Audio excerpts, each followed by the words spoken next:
And good day and welcome to this special broadcast on CNBC Africa. My name is TANIA, HABIMANA. And fossil versus renewable, the move towards cleaner energy, a debate that has been escalating over recent months at global events such as mining in Durban, the African Development Bank annual meetings, and at the World Economic Forum in Davos. Global leaders, governments, mining giants, and investors alike are looking to increase reliable power while lowering the reliance on carbon fuels. But realistically, it's not as easy as one would imagine. There are many variables to consider when making this transition, such as jobs, skills, available technology, funding, and many more. There is, however, a trend towards mining for green minerals as we are aiming to achieve a net zero. How does this affect the future of mining? As a reminder to our audience, do follow the conversation on Twitter throughout the show by using the hashtag #MiningInvestment and Just Transition, and you can also tag us at CNBC Africa on Twitter. Let's meet our panel of experts that can bring more clarity to this topic.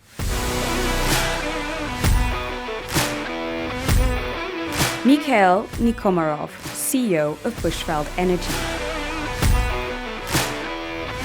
Nosizwe Dlengezele, Regional Sales Executive at GE Gas Power Sub-Saharan Africa. Nsiki Adonisi-Kgame, Head of Department, Natural Resources and Environment at ENS Africa. Reginald Damana, Executive Mining, Metals, Infrastructure and Energy at the IDC. VUSI MPOFU, Sector Head of Mining and Chemicals at NEDBANK Corporate and Investment Banking. And welcome to my panelists and to you, our audience. Mining has very much been considered a dirty industry, but with the latest global move towards a transition, decarbonization, and the establishment of green energy sources, the question, well, really the first question is, how do we make it clean? And so in kicking off this conversation, Nosizwe, I'd like to direct my first question to you. As the head of gas power for GE, what are the required decarbonization strategies that mines need to adopt? And also, what is the current status of this in South Africa? Thank you very much, Tanya, and to your audience for your question. From a technology point of view, when we think about decarbonization and the tools that are required to enable mines to just transition towards decarb, is that you need to start looking at cleaner technologies. And essentially, the destination of those technologies should be near net zero emissions. Now, the question is, how do we get to a near net zero emissions profile by 2050? And this is when we have to begin considering a couple of energy mixes that will enable as well as sustain this. One being the switching from coal to gas. This shows and yields the highest level of benefit in the just transition journey. Just the switching of coal to gas alone, you find that you reach around 50% decarbonization targets. Renewables also quite critical in further enhancing this for the mining sector, as well as for other sectors as well. In industry and households as well. So we often go and talk about the combination of gas and renewables as a good journey to begin for our captive mining sector towards their journey towards near net zero, essentially. And what I like with what you're saying is you've in a way outlined the first elements that we need to tackle in this conversation. The near net zero by 2050, and also the notion of energy mixing, looking at how we can move from coal to gas and renewables. Now, when we think of this, I can understand that localization plays a very important role, and that's where I'd like to direct my next question to Reginald. In terms of localization, how does the IDC view this particularly? Yeah, good afternoon to you, the panelists and the viewers. I think for the IDC, localization is important. We missed the opportunity in the early rounds of renewable energy projects in South Africa, where we could start developing manufacturing capacity to supply components in those programs. Things such as solar panels, wind turbines, and many other areas that we could have manufactured or assembled in the country. So for us as the IDC, one of our mandates is about industrialization, is about building manufacturing capacity, and therefore creating jobs. And therefore, going forward, what we will be looking at is how do we start creating that manufacturing base. And we do think that more stringent requirements will have to be put in place to ensure that companies that are building new renewable energy projects do commit to localization as well as local procurement of components in the country. And that's really important because that speaks to the creation of jobs locally and also ensuring that we can position South Africa as a desirable investment hub when it comes to the energy transition. Now, Mikael, I understand that you have been involved with Bushveld in terms of creating local ecosystems in terms of ensuring that value addition, value creation is made locally. Perhaps you could shed some light in terms of some of the projects that you've been working on. No, absolutely. Thank you very much, Tanya. And I'll kind of build on what has been said already. Look, our group initially focused on vanadium, right, which is a mineral that's used primarily in steel. But what we've done is we've looked at other applications of vanadium, and the emerging one is in stationary storage. So large batteries that are used to time shift energy from when it's produced to when it's consumed during the day. And we've done a few things there. One is, actually together with the IDC, we're building an electrolyte plant that makes vanadium electrolyte the most expensive component in these batteries. And we're actually eyeing not only the domestic market, but I think we can actually export as well. Maybe not globally, but definitely regionally and possibly to Europe. But we've done other things beyond that. We're about to start building a mini grid that uses solar and storage, long duration storage at one of our mines. We're actually trying to leapfrog gas, where we can actually just deploy more renewables and more storage that we can actually get to 100% or very close to 100% renewable energy solution much faster. And I'm quite curious to hear from a funding perspective, because when we think local transformation and local value addition, of course, the returns are greater, but they also do require greater investment from inception. So VUSI, perhaps you could give us your insights in terms of the investments that are currently being made into developing the local ecosystem for mining. Tanya, thank you very much for that question. I think it's very important that we start the conversation with saying to ourselves, yes, we generally do accept that we are in a transitory phase. It's a very exciting time, particularly to be in funding and in finance, because we are seeing a lot of projects coming to market. I think if I speak from a mining sector perspective, we see that companies are actually shifting focus. There's been a good cash buildup, shareholders are being returned, and now the capital allocation decision shifts onto something else. In the middle part, we know that ESG has come to the fore, hence this whole debate about renewables and alternative energy sources, as we've seen. So that's definitely the first part of the question, and a lot of projects are coming on stream. All the major consumers of energies, as our miners would be, have gone out on RFP looking for partners to have that renewable energy capacity coming on stream. But more importantly, if we look long term, we've got to start saying to ourselves, how do we feed this energy transition or energy revolution with the minerals that will ultimately go into providing components or the commodities that go into your windmills, your solar panels, and so on. So it's definitely a very interesting time to be in the mining space, because yes, on the one side, we are super consumers of the renewable projects as they come on stream, but similarly, we will be key suppliers into that value chain as the rollout continues.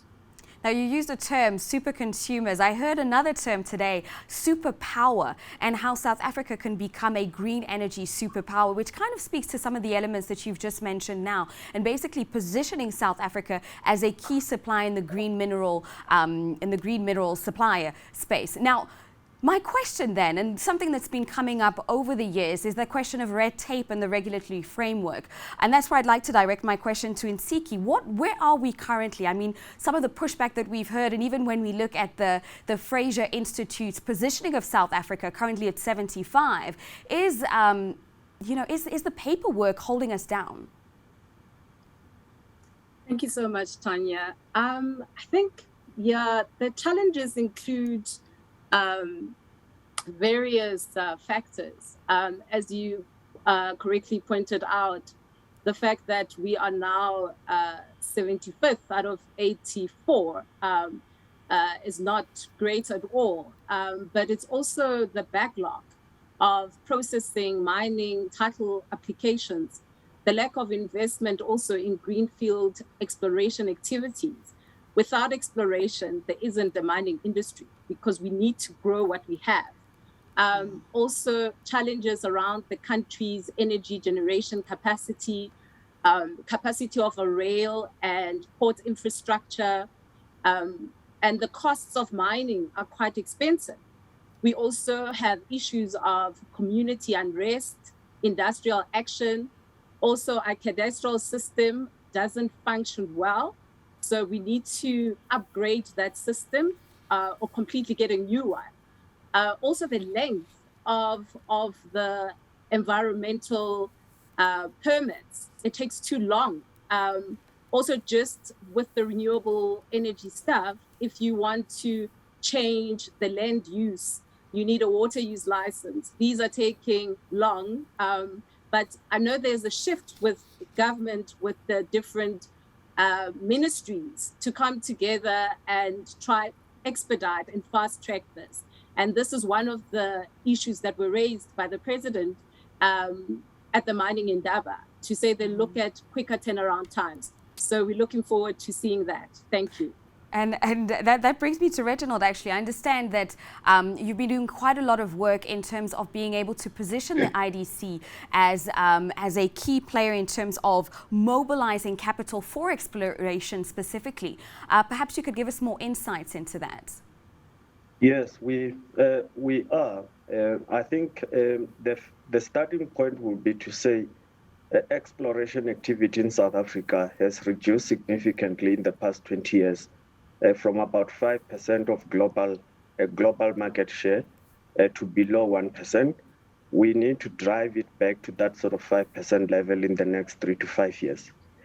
In that regard, the DMRE has gazetted the exploration strategy as well as implementation plan, which sees at the heart of it an IDC established fund, initially mobilizing private sector capital and working with the likes of Council for Geosciences, MinTech, and other institutions to really try and drive exploration. Now, the idea would be to use some of these enterprise and supplier development funds, ESD funds, in exchange for BE credits that companies can get, such that they can continuously inject capital every year into a fund that will then drive exploration capital. Obviously, it's high-risk ventures, it's equity in nature. You have to accept that whatever you invest, you can lose, but we need to build a pipeline. Exploration is the lifeblood of the industry. Thank you. Absolutely, and without waiting, actually. And there's a need for that. And VUSI, I'd like to ask you the question, what are some other ways for innovative financing, innovative capital mobilization in terms of getting the capital required to be able to devote that to exploration? Thanks for the question, Tanya. So it's always an interesting question because Reg speaks first and he hits the nail right on the head in that the greenfield projects will always be, I don't want to say venture capital at inception, but as funders coming out of from the banks, our primary focus would be on following equity. So there has to be a carved out fund which actually catalyzes that particular process. Then by the time the banks come in, we would be coming in at a phase where projects are fairly quite advanced at bankable feasibility stage. So definitely there is a need for that fund to be able to spur the exploration and the inception of projects. That said, we're entering into a very exciting time because the investment in the transition minerals requires end-to-end value chain creation. So it's one thing when we say that we're looking for cobalt or graphite, you face the jurisdiction risk, number one. Number two, you've got to have the off-taker risk. So it's not necessarily a mine operating company play alone. It's also a function of technology and who will actually take that offtake, have the technologies, what is the specification required to go into those particular transition minerals. So from a banking perspective, we have to look at all of that so that we make sure that we stand behind projects that are actually viable. And Nosizwe, leveraging, well, let's say bouncing back on what VUSI's just mentioned, one kind of debate that has been happening, and also linking it to what you were saying earlier, is should South Africa really move towards renewables and green energy? When we think that we still have much of industrialization and development that the country needs to do, is this actually the right move? And I'd love to get your thoughts on that. Absolutely. You know, one of the things that I really enjoy around how South Africa talks about decarbonization is the just transition. And for me, two critical things around that. Just, it means that we need to think of this transition in a manner that's sustainable for our communities, for our industries, but that also allows for further industrialization and economic growth of our country. The transition itself is inevitable. We need to find ways to look after our planet. So this is not even something that we can debate, because in order for our children and our children's children to enjoy what it is we have today, we need to start taking corrective action, in fact, imminently. Therefore, the real thought, and I think the real rigor, and the real challenge that's going to be there for emerging markets such as ours is how do we make this just? How do we make this affordable?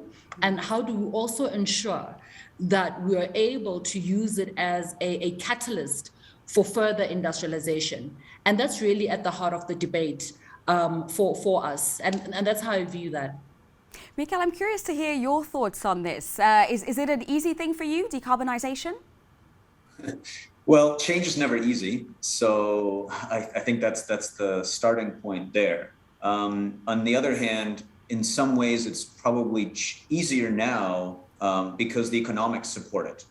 If you have a situation where, as a private company, you have to do something and the economics aren't there, it becomes much more difficult than if I can say, well, look, I've got a fundable business model. Where I can supply renewable energy to myself or get someone else to do it. And I can do that at a price point that is equal to or even less than what I can buy from, let's say, Eskom or from the municipality. That's a lot easier to transition with that type of a business case. And that's what we have in South Africa. The challenge is that, well, that's great for individuals right now. And I think there's now a regulatory environment that makes that a lot easier. It's great for individual companies. What is the impact on the overall system?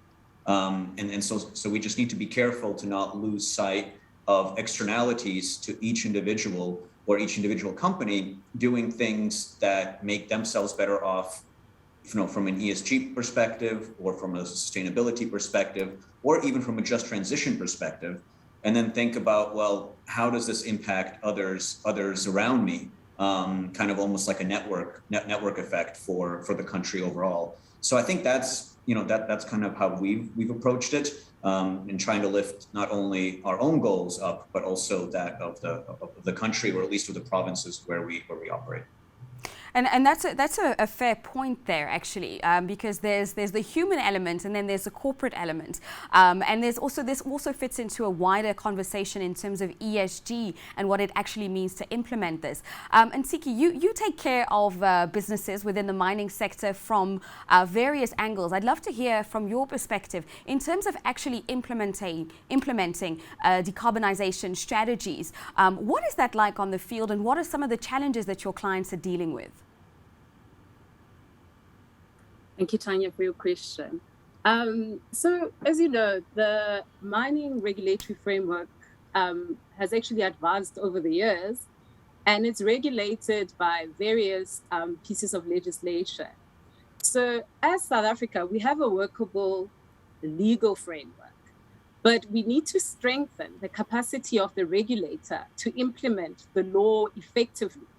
So, we need consistent application of the law. We need, the processing of applications, the enforcement of law, the timeframes of the appeals and objections, and just to deal with the fragmentation of the laws. So we need to streamline requirements in the various legislation to enable the projects to operationalize. And to do this, we need to collaborate with government and industry to just find ways to ensure that implementation of our policies and laws are in line so we can see this renewable work coming through. Thank you. Yeah, absolutely. And actually, there's a question that I've been meaning to ask Reginald in this regard. So looking at what's happened over the last 2 years, COVID-19 pandemic, a lot of things have changed. And I'm curious to hear whether this has accelerated or posed additional challenges to being able to implement and reinforce some of the policies and initiatives that have been undertaken by the IDC. Yeah, thanks for that. I think certainly, if you look at COVID challenges, it certainly has delayed a lot of plans. It has delayed or slowed down economic growth in the country, of course, continentally as well as globally. That's a fact. We've also had to deal with post-unrest, and now we are dealing with the floods in KZN. All of that has the effect of diverting resources. It has the effect of changing strategies as well as plans that people have made in how we want to roll out. Policy, the pace of implementation of such policy. But then again, in every challenge, there are opportunities that we're seeing. And perhaps with what we've seen with KZN floods, isn't that an opportunity to try and redesign some of the infrastructures, to rebuild some of the infrastructure with a view of it being more environmental friendly, with a view of it being more resilient and adaptable to climate change challenges that we see? I like those words, resilient, environmentally friendly. And I want to direct the conversation towards the opportunities that we now have at play. We've gone through a very challenging economic health environment over the last 2 years, which actually has created an opportunity for the continent, but for South Africa specifically, to be able to position itself. So looking at the opportunities, Nosizwe, how does the mining sector see hydrogen? You mentioned it earlier. How does the mining sector see hydrogen further developing? So, I mean, what an exciting time to be, I think, in the SADC region, not only for South Africa and Namibia, where we are placed and we are positioned not only from a minerals and mines point of view around our PGMs and metals markets, but also our ability to generate, high radiation levels of renewable energy, really putting us in place to be a net exporter of green hydrogen once produced at scale. And we began to actually see these investments trickle into country. We've seen them trickle into Namibia. We are seeing them trickle into South Africa, specifically focused on the production of green hydrogen. Now, as a start, what we all agree on is that green hydrogen simply does not have the production quantities of scale to be currently used for power generation, but will probably be most prolific in the transportation and maritime industries. Also, quite a huge impact from an emissions point of view, as those industries too are emitters. But then when we look at the economies of scale that I think Michael was speaking about earlier, is that once those production levels grow, even our own ability to use green hydrogen as a source of power generation makes this a really great opportunity for our region, and probably puts us at the forefront of being able to do this. So we do expect, I think, a lot of interest, great investments coming through, and also just the further expansion, I think, of the mining sector as we have it. And on the note of investments going into green hydrogen, I'd be curious to hear, VUSI, has your investment strategy as a bank changed in light of looking at the companies, the portfolio that you're creating, and how these companies are using power and what kind of power they are using? What's it currently looking like at the moment? Thanks for that. Definitely, I think we evolve with our clients. So we firmly appreciate that we are firmly poised to actually participate in the creation of the hydrogen economy, for instance.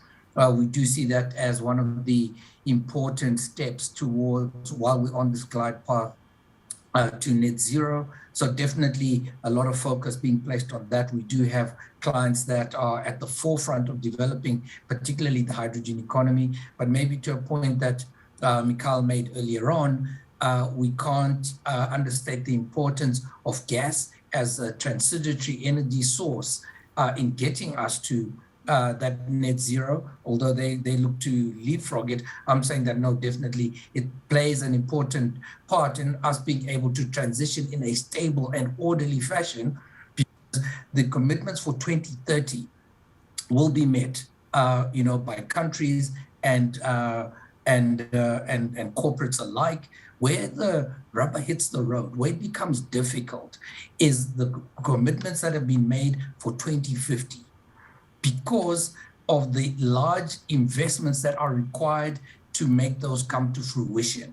So it's one thing that we are able to dabble in hydrogen technologies. We take petrochems out of our transport networks in terms whether it's cities or it's corporates. That's one aspect of it. We're able to put in renewable energy sources to give us 20 to 25% of the requirements to run operations in cities. The next 20-25% becomes that much more difficult, particularly for sub-Saharan Africa, when we consider that we don't have the nuclear to replace the coal-based load, which everybody else in Europe is taking out of the system. So that really becomes an important part of the discussion. But yeah, to more pointedly answer your question, we are definitely participating in all these different initiatives as they pertain to a just transition to take us to that net zero target. Some important points there, and particularly pertaining to gas as a transitionary method, but also in terms of this notion of being able to capitalize. Now, one thing that I heard today, which kind of sparked my interest, was the notion of potentially looking into a sort of a regional approach to be able to position the region as a great supplier for the green economy, for green hydrogen. Mikhail, what are your thoughts on this? Is there room for partnerships? So yeah, I mean, I absolutely agree that there's room for partnerships. I think exactly how that's going to work is still a question. If you think from a mineral aspect, right? South Africa has some minerals where it is number 1 or number 2 in the world in terms of resources or reserves or even production, but it doesn't have everything. Copper is a very good example where a country like Zambia, which is in SADC. But if you combine those two, is there some beneficiation that can be done in South Africa? Is there some beneficiation that can be done in Zambia? And I think the progress that has been made in the kind of the Pan-African free trade zone, facilitates that. But still, trade within countries between countries is very difficult because the infrastructure is not there. The borders take a long time. So in some ways, it's actually easier to go to Europe or to China rather than to your neighboring country. In terms of hydrogen itself, the big advantage that South Africa has, but it's also similar to Namibia, it's also similar to Botswana. It's the great sunlight, right? The sunlight is what's going to make it really cheap. So then the question becomes, is there room for collaboration or is it a bit of a competition? The challenge for Botswana is it's landlocked, right? But Namibia isn't, South Africa isn't. So if you're thinking about exporting something, what's really the competitive advantage over Namibia versus South Africa? So we have to be careful in that there's definitely room for collaboration, but some of the benefits that we have are actually the same ones, and some of them, maybe in terms of the mineral endowment, are different. But sunlight is great everywhere, almost everywhere in SADC. And Nosizwe, what are your thoughts on this? Competition or collaboration with our SADC neighbors? I mean, we would love an environment where we collaborated with our neighbors to not only create the right economies of scale, but also to build the right scalable industries that are required. Often what we understand even from the challenges of localization is that when you localize in isolation, to sustain that localization trajectory becomes quite difficult, as you're not able to enhance your demand. And in fact, it's just risk of demand overall. We look at the gas story that is happening in the SADC region now with Mozambique that has large endowments of gas finds. And the question in mind is, why would we necessarily import LNG if we had a good strategy around how we could collaborate and really build the right economies both within South Africa and Mozambique to enable kind of a gas program that would impact not only the two countries, but also even the surrounding smaller countries around us. We also see that there is progress being made within the sector of trying to have a regional integration strategy. Unfortunately, it's just not as accelerated as it should be, based on the challenges that we have, firstly on an energy security level, and then obviously at a decarbonization level. So absolutely for the thought of collaborating and making sure that we are more deliberate and intentional in our engagement. Absolutely. And that brings me to Reginald. I'd like to hear, what are the key components and measures taken under the mining exploration strategy? Yeah, I think to date, I did indicate that the strategy has been gazetted. It's out for public comment. Consultations is ongoing, in particular with the Minerals Council. We at the IDC have to continue with our governance processes in order to really get those final approvals for funding. The next step will be to go out to the industry and start mobilizing what the private sector can contribute into such a fund. Hopefully, when the next government fiscal year starts, this fund will be fully implemented and starts getting rolled out. But it's important that the right steps from a regulatory perspective, from an administration setup perspective, it's all in order, and those consultations are currently underway. We don't see there being a shortage of money. I think a lot of companies are sitting on cash, riding on the commodity boom. It's really providing the right incentives. So if you use the ESD funds available in exchange for BE credits, that's one way of incentivizing mining companies to come on board. Thank you. That's something that we don't quite hear very often on this channel. There is no shortage of money. That's always great to hear. Now, Nsiki, from your perspective, I mean, looking at the green hydrogen economy and the opportunities within the green economy in general, where have you seen the biggest opportunities within your frame of work? Thank you, Tanya, for your question. So, I mean, there are various opportunities, especially with the mining industry having metals of the future. And it's just up to the mining industry to focus on those. And also, you would have seen that the mining industry has also taken an opportunity to use the renewable energy to guarantee security of supply while helping the mining companies to minimize their carbon footprints, a factor which has become key for major stakeholders given the ESG principles. And as you would have heard, there's a mining company that already had its first hydrogen mining track. So it's just to show that we are moving in the right direction, and there's a lot of opportunities, including the government has made the geoscience data publicly available to improve transparency and accessibility. And this also goes back to the exploration that the industry really needs to enable the industry to grow. Thanks, Tanya.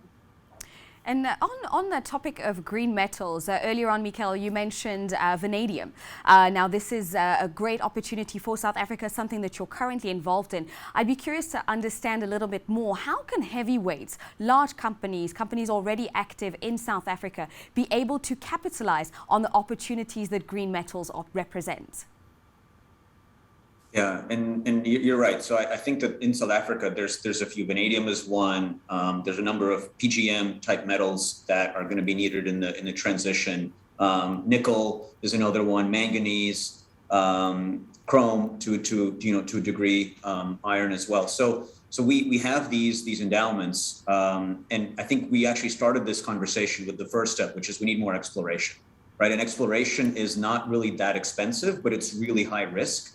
I don't know if big companies, for example, would want to partake in that, but I think it's a great opportunity for smaller companies, for smaller investors, because you can put in a little bit, and if you're successful, you can actually make a really huge windfall. So I think it's a great opportunity for the transition where you don't need a lot to get started, but you do need some time and you do need some resilience, and most of them will not be successful. But then what do you do when you have a project that now you found the deposit, you've done some of the work to prove it, that scale up is extremely expensive. And I think this is where big companies can come in, because they've got the balance sheet to say, all right, you know what, I can actually scale this up. I can partner with funders because I've got a bankable balance sheet, and I can take it from, let's say, pre-feasibility, or at least a concept study, bring it to feasibility, and then actually fund it to construction. And that's a great model, but it needs to start with that exploration. And by the way, this happens in other industries. In pharmaceuticals, you've got the more nimble companies doing a lot of the research. And once they get to a point where this looks interesting, the big pharma guys will come in and start doing all the test work. So we can have something similar for the mining sector, with different role players coming in at different points of that, let's say, mineral development cycle. So almost like a startup ecosystem, Silicon Valley-ish type of scene, but for the mining industry. VUSI, how do you see this? How can we make exploration less risky for investors? I think Mikhail makes a correct point, that it's got to be done by the more nimble entities.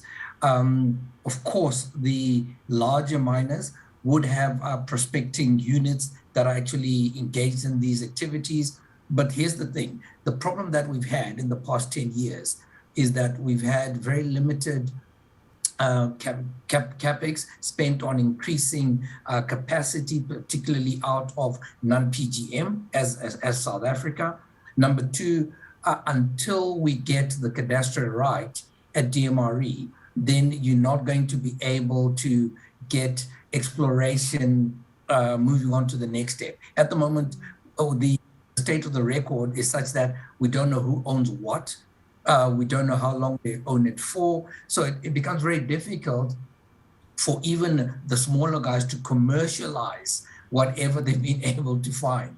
So until we get that right, that would be definitely one way of getting us to where we want to get to fairly quickly, make sure that we have an efficient process around that whole mineral rights, prospecting and licensing. That's definitely a good start. The other point is that for sure, there's a lot of cash in markets at the moment, trying to chase very few quality assets. Hence, you're now starting to get this inflationary pressure coming through.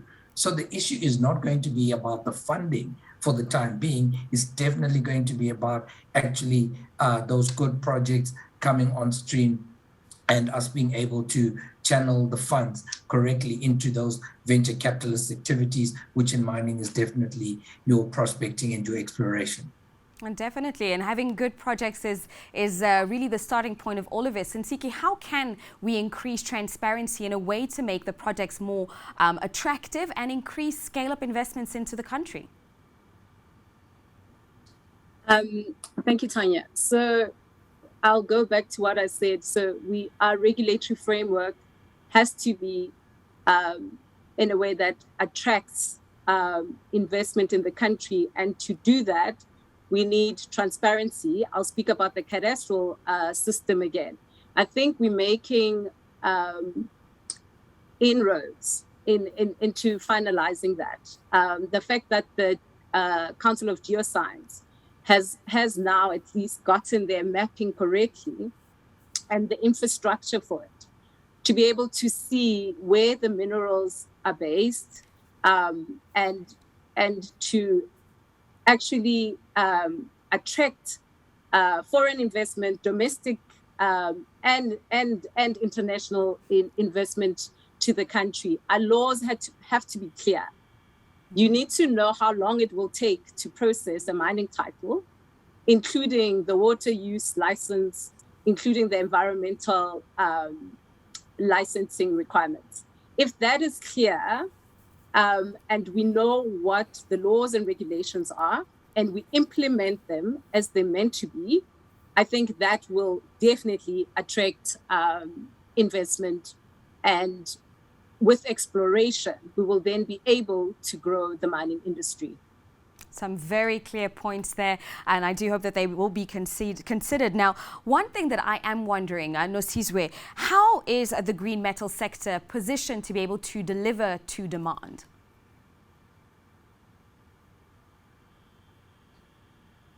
So, you know, it's interesting because I'm listening to everyone talking about, and these are specialists in the minerals sectors, about explorations, about, you know, new metals, and about delivery, right? The basis of that all is energy security. And the conversation and the reluctance of investors, specifically in the mining sector, even in terms of how they secure their own energy, is a hurdle that we face on a day-to-day basis. And when we think about the investor approach around what is feasible and what is doable, one of the initial discussions that's to be held is how we're going to fuel these mines, how long are these offtake agreements going to take, and thirdly, if it's not an offtake agreement, does this mine have the balance sheet to generate its own sustainable power so that it is entrenched in the metal sector, so that it's ultimately able to deliver? And really delivering kind of from a green perspective means for those who are going to be involved in hydrogen production, for instance, you know, are the right economies of scale there even for them to feel secure enough that delivery will happen?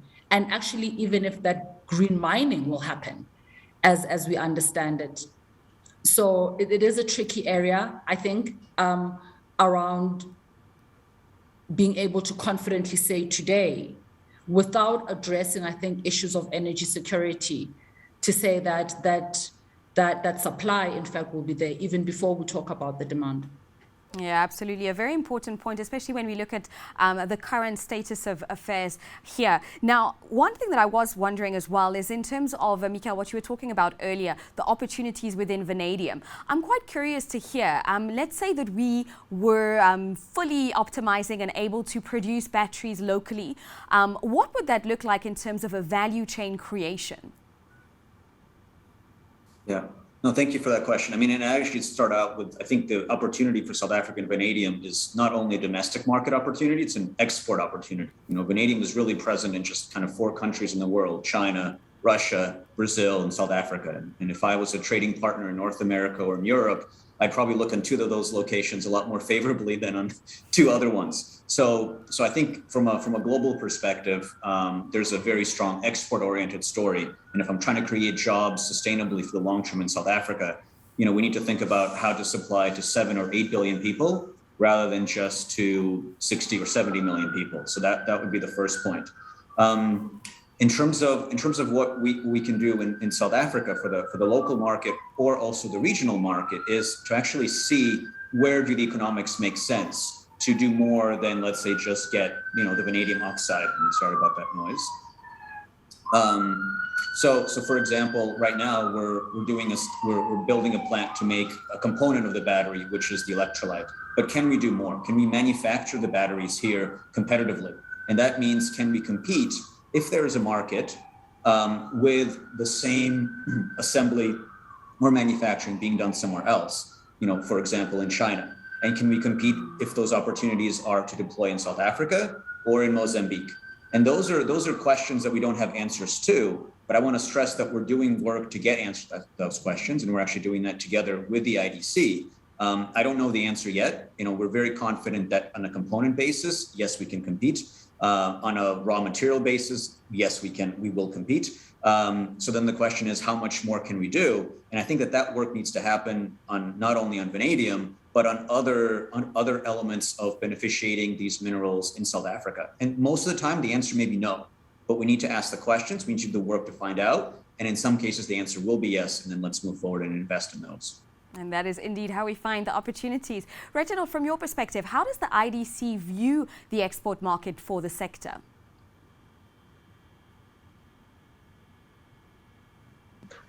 Yeah, I think if you're talking, I will imagine green metals, hydrogen, yes, as well as maybe even renewable energy in general. For us, and Mikhail started talking about it, we look at the entire value chain. We look at the value chain right from upstream. A lot of value chains in green minerals, in hydrogen and renewable energy, they start with mining.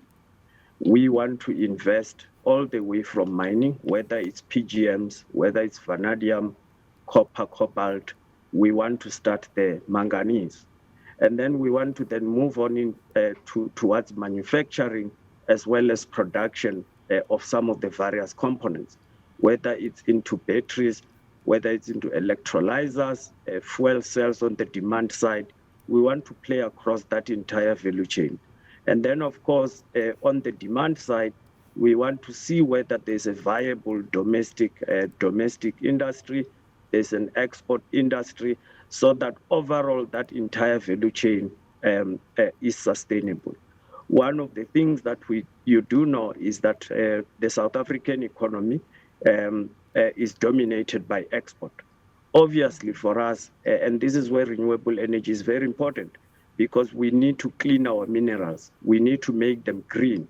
Whether you're talking PGMs, whether you're talking manganese, aluminium, they have to be green in order to be able to access European and other Western markets. Otherwise, they're going to be hit with carbon taxes. They're going to become uncompetitive. They're going to be rejected in the near future. So that's another element of why renewable energy is important in order to have market access. The other element that we look at, obviously, we know that we don't have an economy which can sustain entire value chains and be sustainable. So export markets become very important. When we design and invest in a particular area, we want to make sure that it's going to be globally competitive. Of course, in the early stages, including in hydrogen, we are going to invest a lot of money, high-risk capital. As a DFI, we are going to accept high-risk investments. We are going to accept uncompetitive industries in order to really start them, in order to catalyze further downstream activities initially. But we want to see value chains that support domestic and export, that are globally competitive, that can be sustainable in the long run. Thank you. Some important points there, and we really see how the IDC is positioning itself as a catalyzer for increasing capital commitments into South Africa. Now, the question that I have is directed to Nsiki. In terms of the regulatory framework, are we prepared for local beneficiation as well as manufacturing and production when we think in terms of high value creation? Thank you, Tanya. So, when it comes to localization, as you know, in the mining industry, that stems from our mining charter. And that's where we trying to localize and build other industries at the back of mining to ensure that we have service providers to the mining industry. So I suppose it goes back to what I said, that when it comes to policies, regulations, and the law, we have the framework, and we just need to find ways of implementing those. So for our for local development, we have the framework. Now it's up to the mining industry to also implement what we have available, so we can continue in growing the mining industry. And so I'd just like to gather some closing thoughts already. Michael, when we listen to this whole conversation, you know, we've explored how we can make mining clean, what the challenges are in South Africa. We've looked at red tape, the regulatory framework, and we've looked at opportunities. I'd like to ask you, how do you see us really leveraging on what we have locally to be able to position South Africa as an investment destination of choice within the mining sector? It's a good question. I think there's two parts. So one is we've got a very long and I think successful track record of mining. You know, it's 100-year plus track record. You know, for whether we like it or not, South Africa's economy was built on mining, on resources. That has created a lot of businesses around that. It has also, I think, created a lot of credibility. Both from an environmental perspective. I think our laws are some of the more strict ones. I think even compared to, let's say, the US. I think sometimes we think that's a bit onerous, but that needs to be communicated so that, you know, when external investors look at it and they don't think of, well, South Africa, you know, Africa is just a whole. There's a lot of differences in countries, and especially in how regulations are done on environmental and labor safety. There was just a report now from MIT on the future of energy storage. And it basically grouped, you know, cobalt, vanadium, all together as saying, well, they come from risky regions in Africa. And that kind of ignorance is extremely frustrating. And I think we probably need to do a better job of differentiating on some of the things that actually already differentiate us, just the foreign investors don't know that. And it's, you know, this is MIT, so, you know, there's been quite a bit of work done, and yet that mindset is still there. So I think that's one key thing. And then the second one, which we didn't really talk about, we have a lot of youth in the country. We have a lot of youth unemployment. And I think that there could be an opportunity for entrepreneurship because young people have less to lose. You know, they don't necessarily have families that they have to take care of. And I wonder if there's some sort of motivation that can happen there to have them, rather than try to join a Discovery or a Sasol or an Anglo, and actually start businesses on their own, try to do certain things on their own, and thus take on some of that risk that we've talked about. And that in itself, I think, you know, we can turn that minus, that negative of we have high youth unemployment, and to maybe actually think of it as a positive towards more entrepreneurship, more risk taking, and hopefully in 10 or 20 years, a lot of success stories. Some interesting points there. And actually, I'd like to direct my next question to Nosizwe. When it comes to entrepreneurship, technology, innovation, are there any notable disruptors that play when it comes to powering South African mines? Thanks for that, Tanya. You know, they always say, as a conglomerate, you know, our biggest competitor is the guy in his garage who will come up one day and really disrupt, you know, the sectors that we play within. I think that from an entrepreneurship perspective, the ecosystem, the energy sector or energy provision ecosystem is large enough and established enough so that there are pockets of opportunities within it. And I'm talking about without having to invest in R&D, without having to invest in some of the, you know, proof of concepts that have already been done by larger organizations. I'm talking about what happens at a stage where there's an opportunity and there is an ecosystem which includes, you know, how we build these plants, how we build this technology, how we service the plants that we have for the sector. And that's really where the just in the transition is critical for us. We think about job creation and also entrepreneurial and developing of small businesses within this ecosystem quite a lot. And I think another piece that I want to share around kind of the just piece is that with other markets, you know, we don't have to throw out the lessons of other markets with the bathwater, as they say. Yeah. What we do know is that other markets have gone through this transition that similarly we are wanting to go through now.